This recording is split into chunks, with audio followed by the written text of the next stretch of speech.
How to easily add an admin to your Facebook group.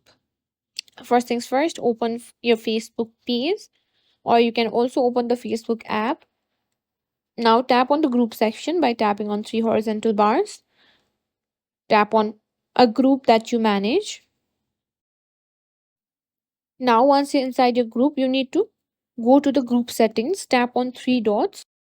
Now on desktop, you'll find manage group button on the left side of the page just below your group number. Next, you'll want to find the member section. This is where you can see who's in the group. If you cannot find here, you can also tap on members like this. Now, what you need to do is scroll through your list of group members to find the person you want to add as admin.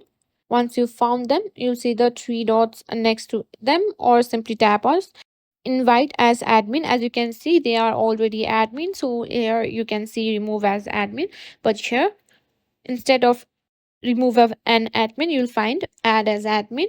Tap on it, and that's it. You've successfully added a new admin to your Facebook group.